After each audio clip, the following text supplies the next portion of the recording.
Welcome to afternoon session.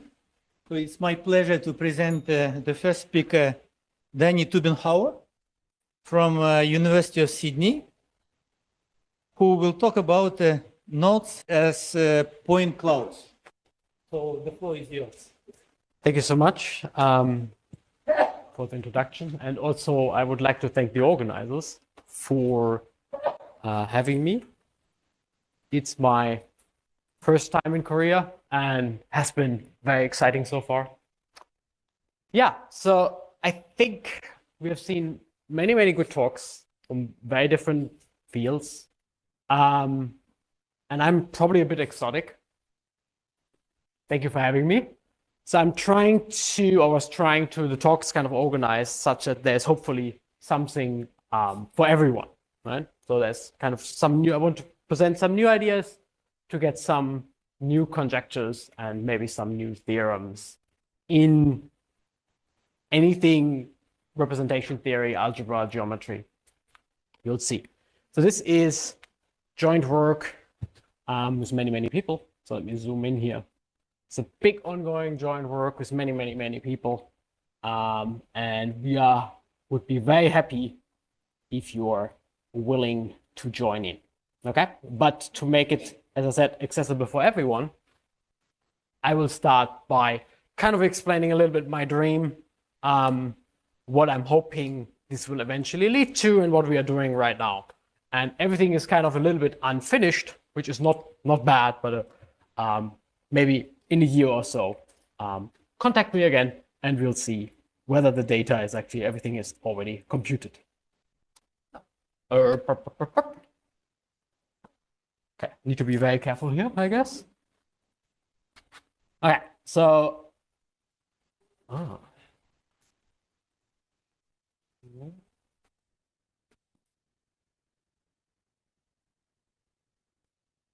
crap, don't touch too much, I see. Okay, so I would think mathematics is at least partially about good conjectures. And I would like to present to you today a few ideas where to get good conjectures, right? So sometimes if you just stare at a good conjecture, you might be just able to sit down and write down a proof. And I would like to think of this as like coming in three types of stages, which I'm present in historical order.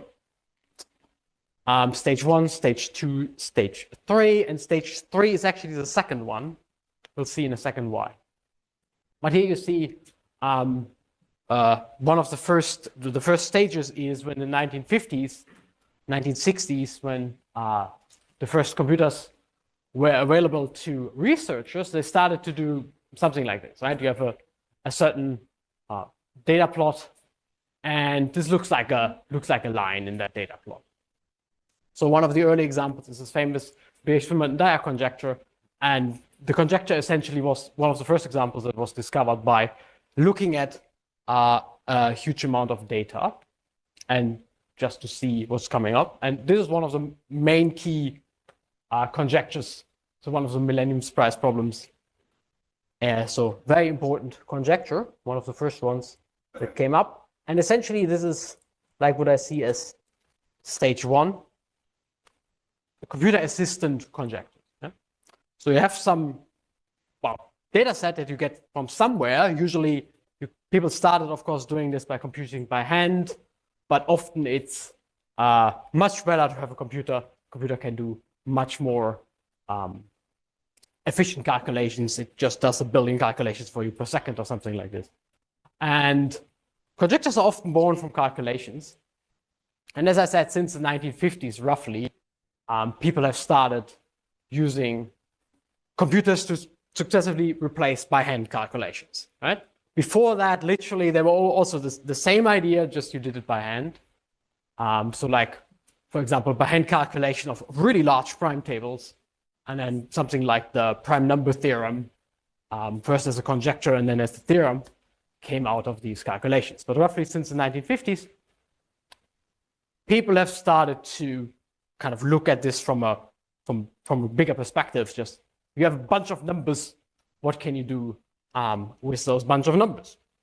And as soon as you have a bunch of numbers, you might wonder how to organize the bunch of numbers you have, right? How to organize your data sets into something useful. So and I feel like the way this works is most people nowadays in some way or form use some computer assisted conjectures, right? So you somehow try to get some data somewhere and you would use a computer to get your data. Second stage or third stage, second stage historically is not as popular, but I will explain that anyway. And I'm really hoping to get this set up this year on the data sets we'll discuss later. But roughly in the 1980s, people started in graph theory. Well, we have seen yesterday that graph theory and knot theory are kind of very related. People started setting up automated conjecturing. Okay, and by this I really mean you literally do nothing. There's no human input at all. Maybe the human still sets up the database.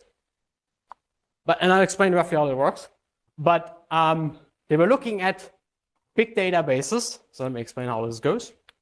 So this is like stage 3. Stage 2 will be a mixture between humans and computers. It came way later. But roughly it works as follows. It's kind of a really nice idea. So you have some database of graphs. Here I have 9 graphs. Originally they had like 1,000 graphs, so much larger. This was in the 1980s. But here let's just say we have 9 graphs. Cool. You list some properties of those graphs. Well, something like this. And you have graph 1, maybe it's a tree, sure, maybe it's not regular, maybe it's bipartite. You have some numerical invariants, the number of edges, some coloring numbers, some matching numbers, some independence numbers. Doesn't really matter what it is, but you have some numbers. You have some big table of properties and numbers associated to those graphs. And then they set up an idea that the computer automatically finds conjectures. Essentially, it will do the following. It will do a database search. So here, let's say we have our 9 graphs, and maybe we are trying to find a relationship between the numerical invariant mu, whatever that is, and the numerical invariant alpha. Okay, maybe you do something like this. You plot them, and then, well, points are labeled. So points are colored by properties. Like, the trees are in orange here, whatever, green, orange, green, yellow or orange. And like above this line, there are trees. So the computer would conjecture that on our database, we have some linear relation between mu and alpha for trees. Right? And if you just imagine now you have a database of 1 million of those graphs with 1 million of those properties, then you will get a huge list of conjectures. And that's what they did very successfully. So they call it graffiti, like graph something. And it's tried to be pretty good. So the debate is that there are no humans, but the catch is that most of the conjectures you would imagine in this way are maybe not what a human would call interesting.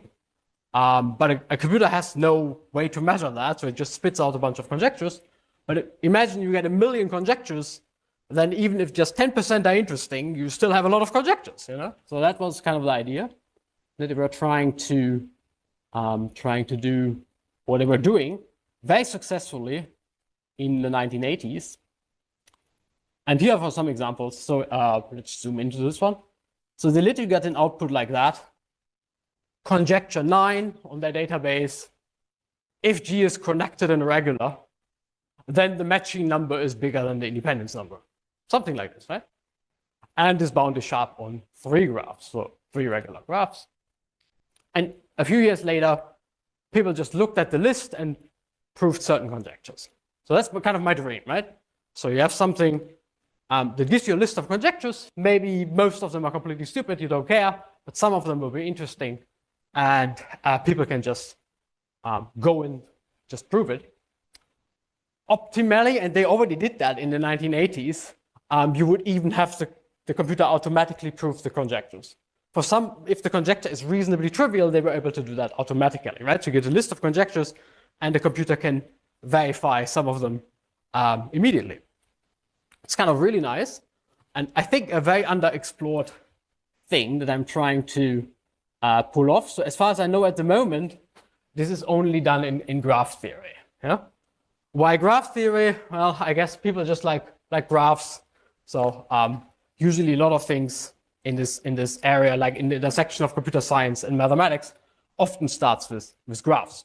But it's not restricted to graphs a priori, right? You can have other databases where you can run such a search.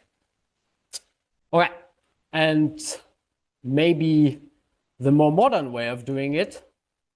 Oh, come on, I'm not even touching you. Maybe the more modern way of doing it, stage 2, which has started like 10 years ago, roughly, is to use AI to give you conjectures. And I'm going to explain in 2 examples how that works. One of the most successful methods at this point is reinforcement learning. Reinforcement learning is you give a computer a certain number of actions it can do. You give it a reward if it whatever maximizes some number that you want to maximize, and it tries to figure out a smart way to use the actions to maximize the input. And a famous example is that most of the modern AI, that plays games, they do use some form of reinforcement learning. There was this famous paper in Nature where they trained AI to play StarCraft 2, much more efficient than any human could. And people have started using this like 5 years ago, roughly, to get conjectures or examples, conjectures in mathematics. Let me show you roughly how that works.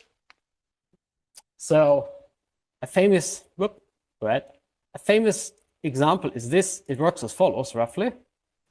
So graph theory is one of these fields that is full of wrong conjectures for some reason.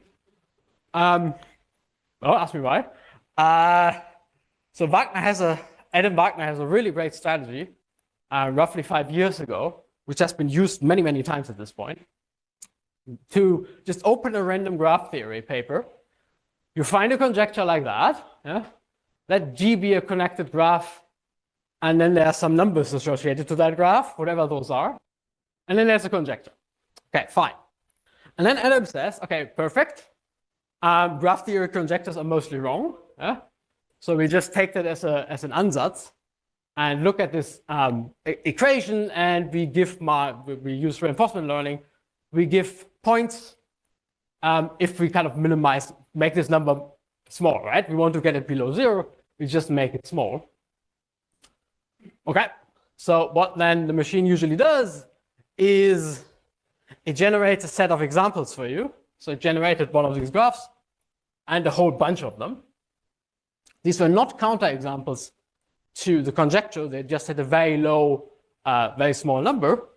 But if you just look at the number of examples you get, you just stare at them, Adam was able to guess a counterexample on a much bigger graph with like 190 leaves here. And as soon as you know how the counterexample should look like, you can actually just prove that it is a counterexample. Let me repeat this strategy because it's kind of very nice and very, very successful. Find something you think is wrong, make it a game for the computer. The computer gives you probably not a counterexample itself, otherwise probably the authors would have found it, but maybe an idea how a counterexample could look like. And this is like really successful. So one of the follow-up papers, they refuted like 50 conjectures in graph theory with this method, which again makes you wonder where do graph theorists get all these wrong conjectures from. But there are probably a lot of wrong conjectures, not just in graph theory. A very, very, very strong strategy here. You mean the actual counterexample? Sorry? The actual counterexample? The computer generated almost counterexamples, and Adam guessed the counterexample. You did it? Sorry? The computer guessed the counterexample, or did it human? No, the computer guessed almost counterexamples, Okay. and Adam guessed the counterexample based on the counterexamples. Almost counterexamples. Gotcha. This conjecture came from human. Oh yeah, this is a human conjecture. Right, I probably should make this clear. Yeah, this is a human conjecture, yes. Has it destroyed any people with claims and proofs? I haven't checked. Maybe. But this is a potential to do that, yes.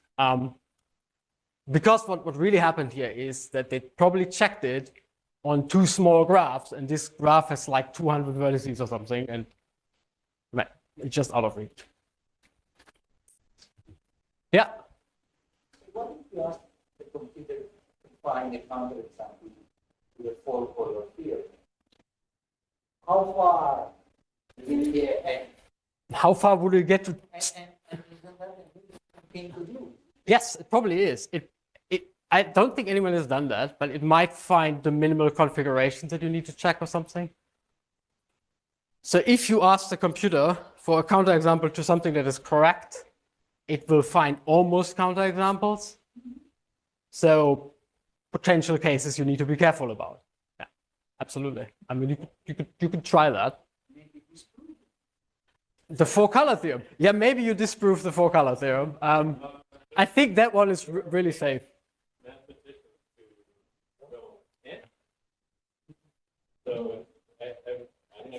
I mean, we heard this story on Wednesday, right?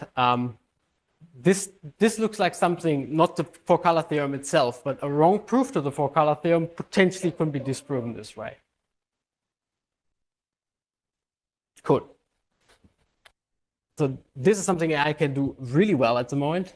And I make this clear. This is, in case this wasn't clear, this is not human free, right? There is some human input. In this case, like Adam guessed this counterexample based on the data before.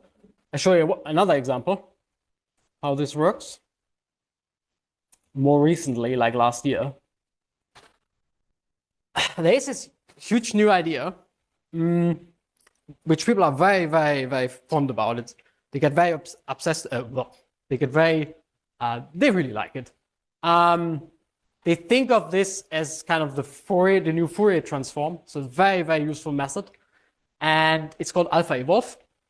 And it's this idea to play evolution on Python, on computer programs, not necessarily Python, but let's say Python programs. Using essentially the following idea. It's very powerful. So you start with, you just use a prompt like in the usual large language models. I want a computer program that, I will zoom into this in a second, does X, Y, and Z. Okay, so it writes you a program, maybe 10 of them, maybe a million of them, like it usually does. There's a built-in evaluation of your method. Yeah, it evaluates your computer program.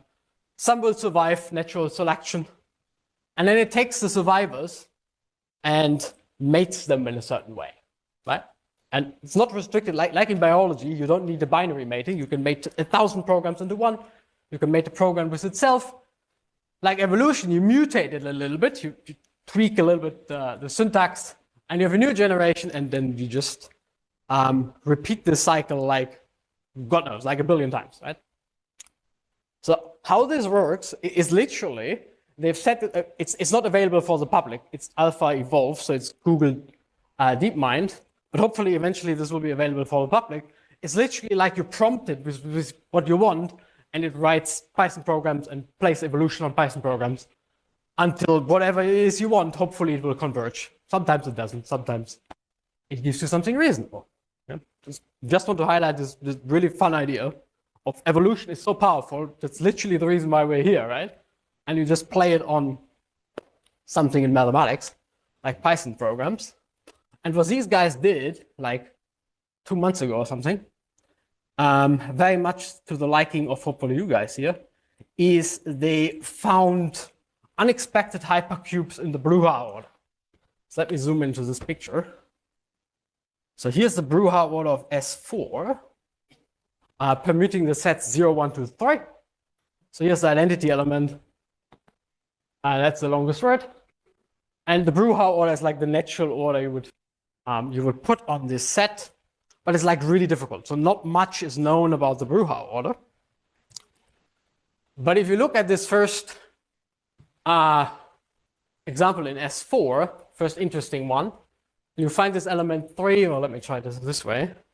You find this element, oops, this guy, and you find that guy, and the interval between them, well, let's see, 1, 4, 6, 4, 1, That's a hypercube, and it's a very unexpectedly large hypercube in this Brouwer. That's essentially maximal. Yeah?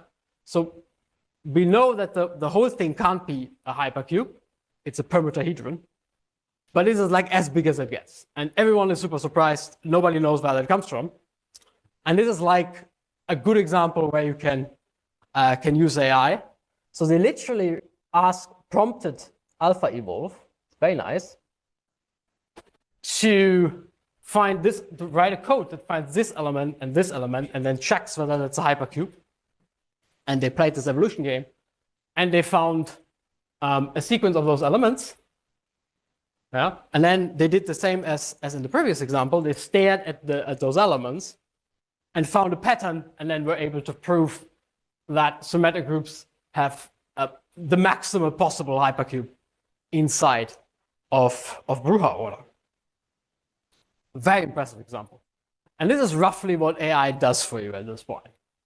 So some funny combinatorial problems, and it will try to find maximal possible solutions, right? Or minimal possible solutions. Very nice. Very similar to this example. So what I want to do is I want to play this game with things I like, and maybe some of you do like as well, and maybe throw in some new methods here and there. So eventually I want to set up number 3. I'm not quite done setting up number 3. So I just try to explain what I know about this, applying those strategies to the many databases I've already collected.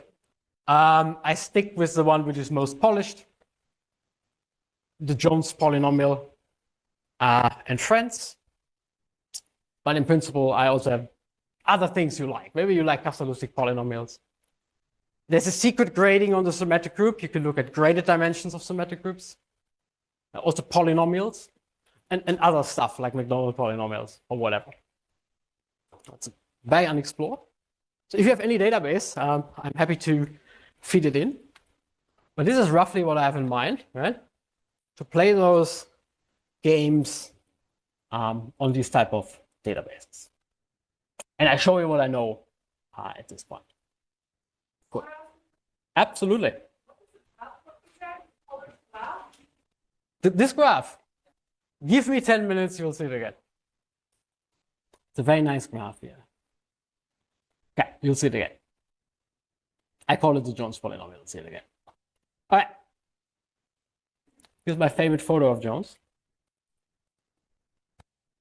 Jones here, very happy. Rightly so. Gets the Fields medal. Fadeev is in the background. Yeah, so the reason I really focus on not invariants is because I think they're super interesting. And hopefully some of you will agree. So I will have a lot of not invariants. And as for my example with the graphs, you don't really need to know what they are.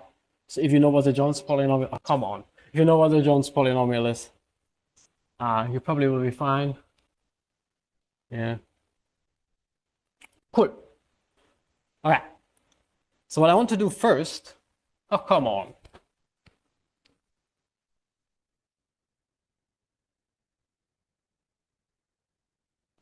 Stay quiet. Oh, come on. What the heck?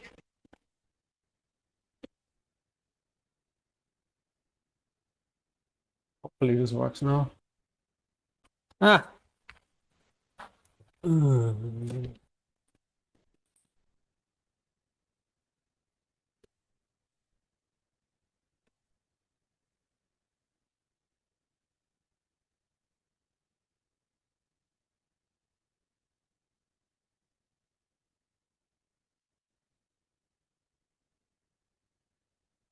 You can this.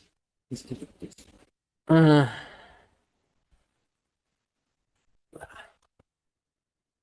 You can send it to your email. I think it works well. No, it works? Okay. Let's hope for the best. No, not really.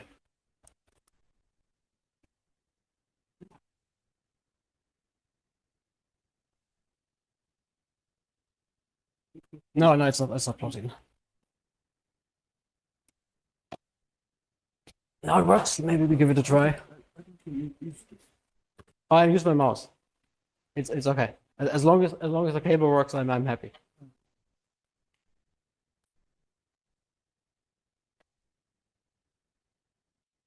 I'm trying not to touch anything. Yeah. Okay. Seems to. Okay. Probably not. Just use the keyboard. That Not using the keyboard. to move the page.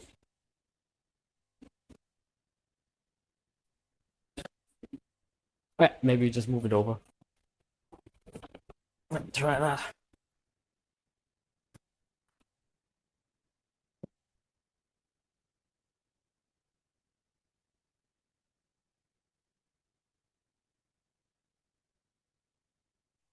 USB-C. Yeah, it's USB-C. Oh yeah, let's try that.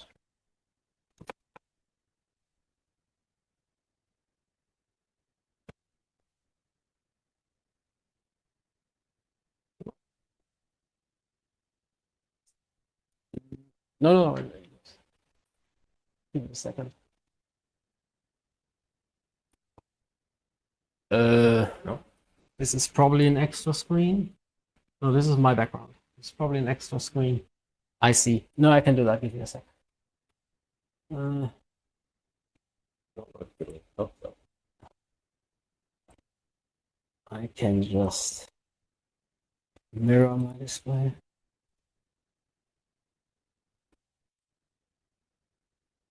Now I lost my slides. No, but does that again. Let's see. Sorry for that. Okay, semi-stable now.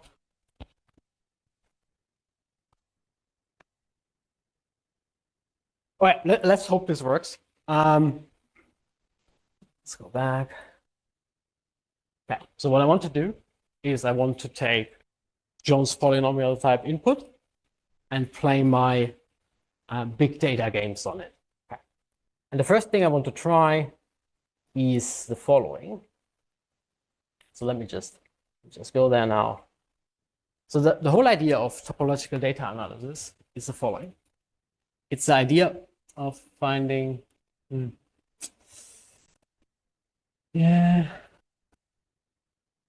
shape of data.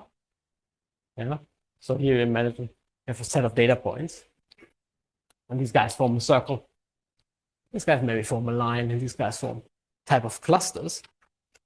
And I want to play this game with my Jones polynomial, and I hope this works. And I show you what. All right. So the idea is to use topological data analysis on my on the point cloud I'm going to show you in a second. And topological data analysis is this idea to see the shape of data, as I said. And what I'm going to do is the following. Oh, that was too fast. So I'm going to use a mapper. Come on. Maybe less interactive. I'm going to use a mapper. So imagine you have a point cloud somewhere. I just reproduce the point cloud for you. Okay. So there's a way to choose anchor points, which I'm not going to explain, but there's a way to choose anchor points. As in my little picture down here, maybe I just do it. Maybe like here. And then I choose a little radius for a little ball. Everything depends on the choice of the radius. And I put a little ball somewhere around those anchor points. Something like this. Okay. And then I can produce a graph, which is called a mapper, from the point input as follows. I collapse all the circles. So everything that ends up in one circle is very close in my, in this case, metric that I'm using on R to the n. I just collapse them to a point. And I draw an edge whenever my little balls intersect, right? So here I get a triangle. and here I get a line. It's kind of the shape, the graph associated to this data shape. Right? So I have some landmarks on my data shape. I draw a few balls. I collapse things that are close into vertices. And I draw little edges between them whenever the balls intersect. And I probably just show that live because gets more interesting if you do it live. Okay, so what I will do is the following trick, and I will color it, and you will see on an example how that works. How do I move here? This way. Okay. So I take my Jones polynomial. Let's say I take the Jones polynomial. I have a set of knots. The unknot, the trefoil, the figure 8 knot. I have a set of knots. And the following observation just keeps us going here. A polynomial is nothing else than a vector in a vector space. It's giving me my point cloud. And the way I do it is I have some polynomial, let's say in Q. I have some coefficients. Jones polynomial of the unknot is trivial. Jones polynomial of the trefoil is, let's say, Q plus Q cubed minus Q to the 4. So I get this vector. I just collecting the coefficients.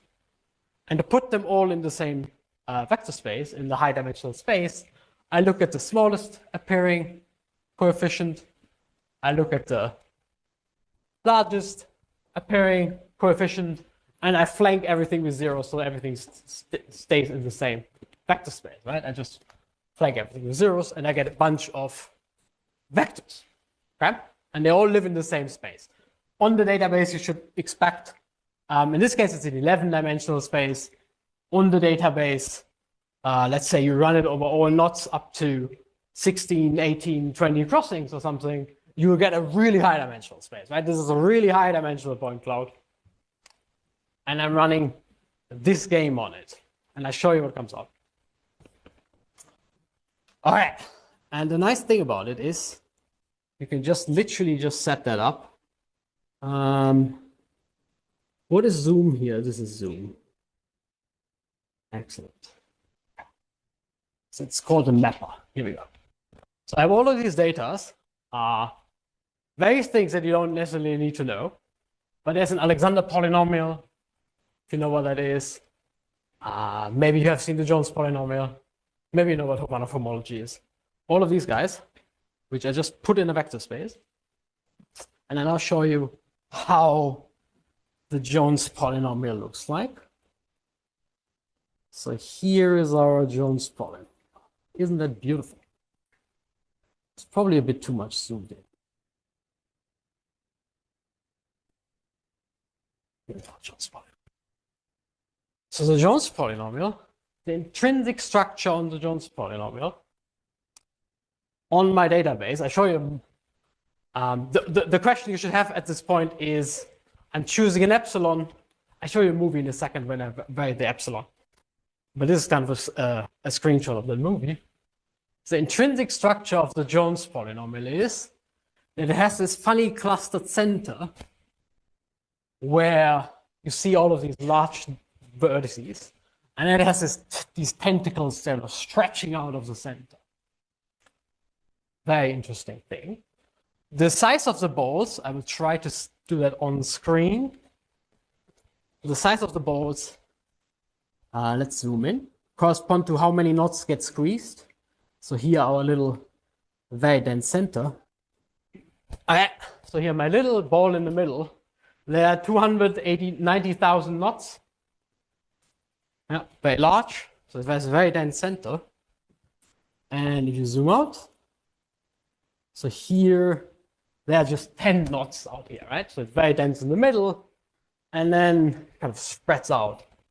And what it is saying is that a lot of knots here in the middle have very similar Jones polynomials, right? They're very close in my little vector space where they sit. And certain knots kind of behave very similarly when they go along here. Okay, let me show you the video. And then I do some nice tricks on this thing. Okay. Yeah. So if you let epsilon grow, so epsilon starts very large. If epsilon is very large, everything is just in one bowl. So you just have a few of these vertices. Then if you let epsilon go smaller, it will eventually spread out, right? So we'll see that. So here's the first tentacle coming. So it's an intrinsic property. Another tentacle is coming out. And it kind of grows outwards. So it keeps its dead center. And eventually it becomes this amazing, beautiful shape here.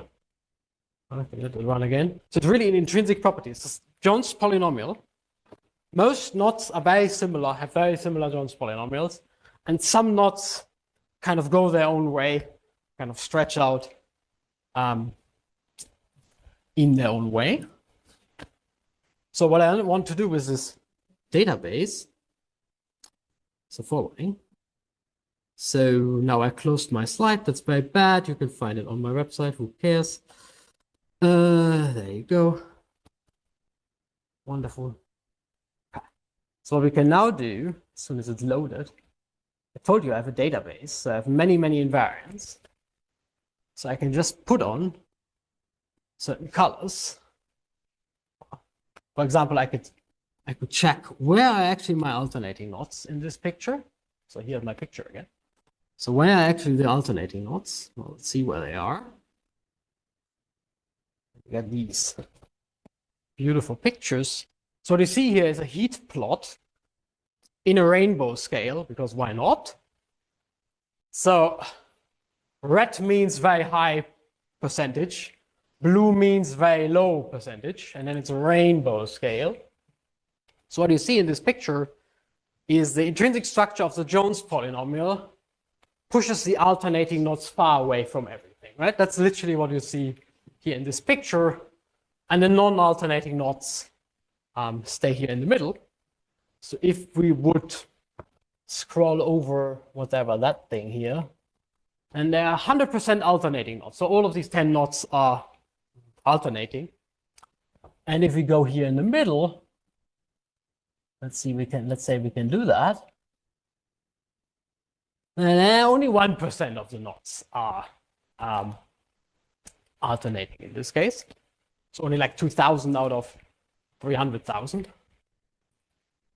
So there's an intrinsic property of the Jones polynomial, which I don't know how to describe instead of unless I put it in this nice, beautiful picture, that the alternating knots kind of pushed out away from everything else. They're very unique Jones polynomials. That's what I'm saying. And the non-alternating knots have very similar Jones polynomials. Okay, and then we can see there's a really beautiful pattern. So the hyperbolic volume. How does the hyperbolic volume behave in the Jones polynomial? And it's kind of the same type of scale.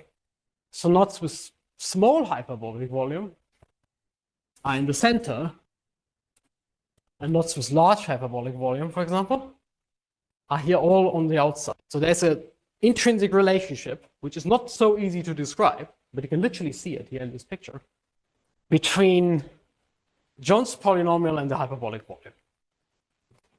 And if you push that a little bit further, and I would have more data on colored Jones polynomials, you can literally see this what is called the volume conjecture in these pictures.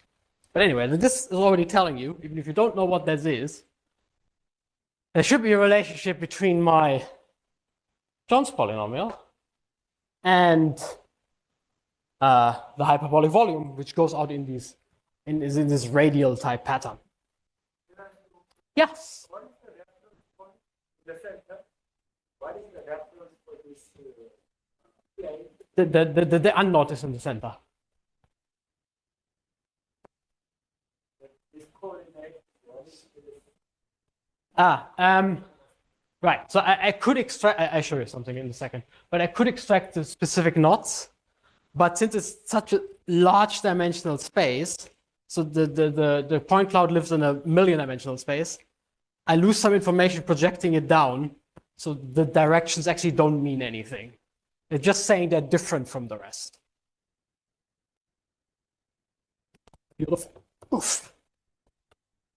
Okay. So one of the results that you see in this picture Yes, hyperbolic volumes are not invariant. Jones polynomials are not invariant. There's a relationship between them. And they're both doing bad on the same set. That's roughly what you're seeing in this picture.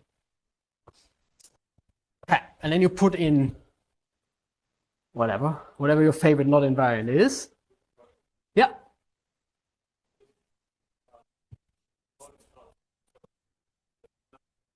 Yeah. What does it mean to be close to that? Or are they all? The polynomial is fairly small. Polynomial is fairly small. Right. So it's some vector. The unknot is just a vector with one entry. And it's very small in the Euclidean metric of that space. Okay, Go ahead. how about to check out the unknot in the in this data? How many will be how do directly how they will discover not or not on the central part of the Say that again. how do you check out the unknot? How do I check up the unknot?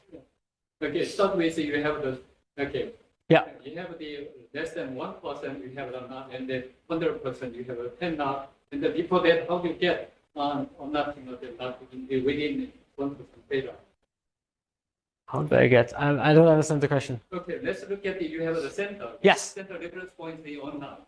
By hand you can unknot what how do you check out on this kind of knot or not in the center within the some radius? Oh, so I could extract where every specific knot is. Right.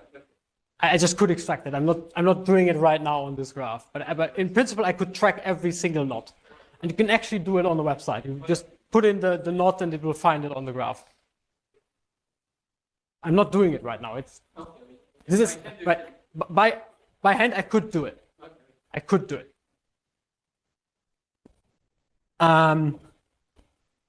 So this one is fun.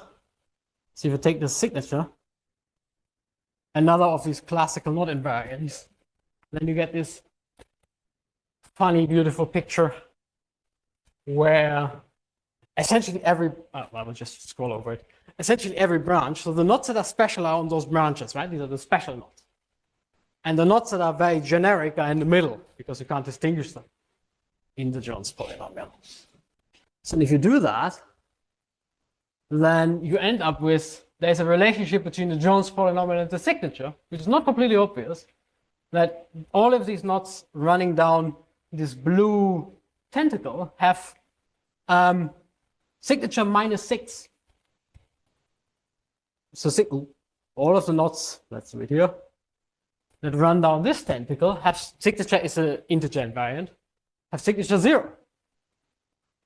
All of the knots that are on this branch have signature 8, and whatever the other colors are, right? So there's an intrinsic relationship between certain types of knots, the Jones polynomial and the signature, essentially as in the picture of the graphs in the beginning, right? So here all knots have signature 4. All knots have signature 6. And in the middle you get a mess. All knots on average have signature 3 point whatever it is. So there's some intrinsic relationship between, and if you do it mod 4, it's even much more fun. So this is not convincing that there's a relationship between them. So 1/2 of the graph. Oh, sorry, yeah. Is it ever interesting to take special topology? Is it ever interesting to take? Oh, of that thing? Yes, I'm trying that right now, but it's okay. The reason why I'm using this is it's because computational efficient. All of the other tricks I'm trying, like simplicial homology, like persistent homology, they're still running because they are very, very, well, I can't tell you right now, but probably there is something. Good. So here's our, okay, there's a left-right symmetry, right? Everything here is signature 0, everything here has, so signature divisible by 4, and everything here is signature divisible by 2. But not 4. So let me show you one of the others. the famous Alexander polynomial. So you might wonder, how does the Alexander polynomial look like? And you'll see in a second when I scroll down. And the Alexander polynomial is a line in this plot, which essentially says it's not a really great invariant. And you can do the following fun trick. So let's try to compare Jones. Let's do Jones again. And let's compare it to the Alexander polynomial. Okay, so here's Alexander. And now I could ask, where do all these guys land? Where do all these guys end up on Jones? Let's see where they end up. And they all end up on one half of the Jones polynomial, but kind of spread out. Okay? If I get them on one slide, I probably don't. But let's see. So I look at my little Alexander polynomial, and it's just this funny line. So it's not a very rich invariant. It's just this funny line. Almost all polynomials are the same. And I ask, where do these guys end up on one half of the Alexander polynomial? And they end up on one half of the Jones polynomial, but the Jones polynomial just stretches them out. So this says that there is a spectral sequence from one to the other, essentially, which just does that, yeah? Just claps them together. And that's literally what's happening. Because if you look, for example, Alexander here, let's do Alexander. And you look at the signature mode 4, which has this beautiful left-right pattern on Jones, and then it's very obvious. And if you know that, you can actually prove that this is true. So it's funny left-right pattern here. So let me do a few more fun things for you. So you might wonder, how does Jones relate to its categorification? Let's have a look. So here's Hovanov, looks almost the same. Here's Jones. I want it the other way around. I want Jones here and I want Hovanov here. Fine, let's do that. So here I have Jones. It's a beautiful picture. And here I have Hovanov. It's almost the same. Let's see what Jones does. So where do those guys actually end up in Hovanov? Well, let's see. They end up on, right, so I don't have any preferred, it's just rotated, right? They end up in the same branch. So whatever Jones tells you about these types, Hovanov tells you essentially the same about these guys. And these are the polynomial, the knots where the Jones polynomial detects, sorry, the Jones polynomial determines its categorification. You can literally just see that in the graph. And let me show you another one. So what happens to all the bullshit in the middle?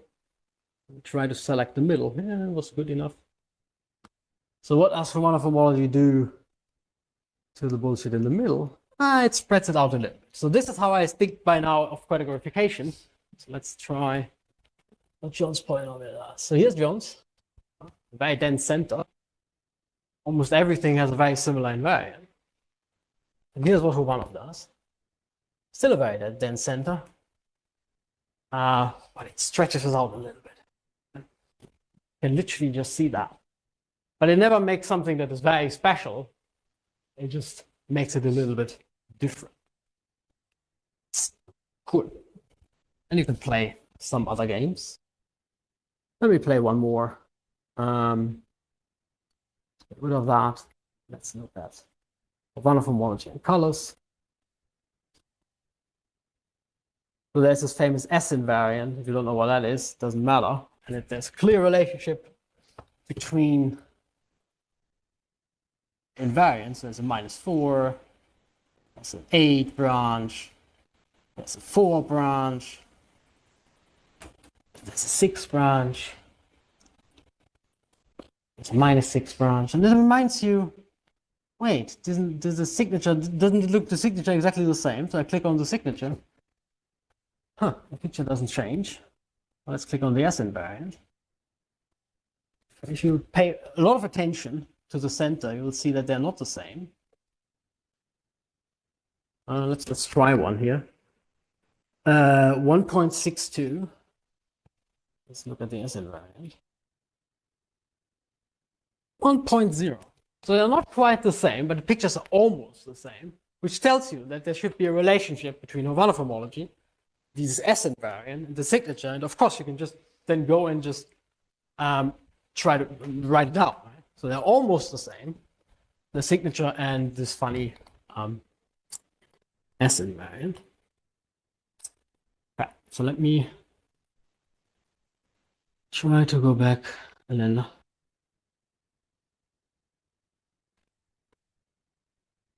there are plenty of other stuff you can do. For example, you can ask, how good are these invariants? So here's a little funny graph. Whatever, here's the Alexander polynomial.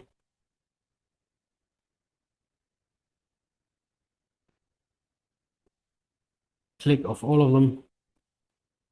Jones polynomial, Alexander polynomial. So on the x-axis, you see the number of crossings. And on the y-axis, you see the percentage of unique values. So how good is it as an invariant, right? Throw all your knots in the back, draw out one. How likely can you distinguish it using the Jones polynomial or using the Alexander polynomial? And they're not doing all that great. So when I first saw this graph, so here this is around 11%. This one is around 40%. So when I first saw this graph, I was like, these probably drop exponentially fast. And as soon as you know what to conjecture, you can actually prove it. Yeah. And you can do a lot more fun stuff. This one is also fun. Okay. So let's say Alexander polynomial. So what you see here, or almost not see, is the following. How many knots have unique Alexander polynomial, and then the little islands you form? Like here's one knot. I will zoom in a second. Here's one polynomial that is shared by like 400 knots. So like there are all these little islands of knots somewhere that share the same whatever Alexander polynomial. And you will see the following fun pattern of these polynomials. So I put a log on the y-axis, and you see that it's a bit nicer to see. So a lot of things with whatever goes up to 1,000. So here, some Alexander polynomial has 1,000 associated knots, and it has this funny shape, which is a nice distribution. So it's kind of the following. So if you measure height, then it will form a very nice binomial distribution. But if you measure income, then it will follow like this type of curve with a very large tail. So this drops off very fast. There's almost no one. Very unlikely that someone is twice my height. So this is height. And this is income. But to find someone who has twice my income is very likely, right? It's not very likely, but it's not unlikely. These different curves have a different name. This is called a power law. And the way to see a power law is you take a log-log plot. I will do that in a second. And the power law is a line in a log-log plot. And if you take the log here, then you see a line. So the distribution of polynomials of, let's say, Alexander polynomials, and they're all the same. So you can click through it, they're all the same. The distribution they form is a power law distribution, which really means every once in a while, and not very likely, every once in a while you will find the Elon Musk of Alexander polynomials, which just has almost all a big group of knots associated to it. And if you know that, you can go and try to prove it. Cool. And there are plenty of other games you can play, but I'm already out of time. Let me just end with what I'm trying to do right now. So there's this open question, whether the Jones polynomial detects the unknot. And it probably does, but nobody can prove that. Here's an idea how to do that using AI. So I take the Jones polynomial and I reduce the coefficients mod 2, mod 3, mod 5, mod 7, mod 11. And these are the curves. So this is mod 2. Detection rate mod 2 is really bad.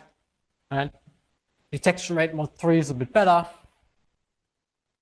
Detection rate mod 5 is a bit better. Detection rate and so on. So you can actually use this to do the following. This is a little bit nicer. So how many knots have trivial Jones polynomial in mod P? Well, it starts at 12 crossings, and there are nice lines in number. This is a log plot, so here's a log 10, 100, 1,000, 10,000. It's a nice log plot, so it's exponential growth. A line in a log plot is exponential growth. Blue is how many knots are have trivial Jones polynomial in mod P, mod 2, mod 3, mod 5, mod 7 starts somewhere here, mod 11 starts somewhere here, and mod 11 starts somewhere here, mod 13 starts somewhere here. And you can literally see why this conjecture is so difficult to prove, because it's almost wrong, right? So if you take P very large, mod 100 and something, and you move out to a very large crossing number, you will find some knots with trivial Jones polynomial modulo das prime. But somehow it's kind of this race, what goes faster to infinity, like the first appearance of a counterexample for that prime, or if you go let the prime go to infinity, which is like the original conjecture. And you can use AI to generate new examples way outside of the range you're actually looking at. So you can find the next example somewhere here, around 25 crossings, mod 7, and then mod 11, around 30-something crossings. Anyway, I'm over time anyway, but if you want to play around, there's much more stuff you can try. Let me just end with the pictures of the roots of the Jones polynomial. Because let's do Urbana homology, because they form this really beautiful. They also have a very nice distribution. Anyway, I'm over time, so thank you so much.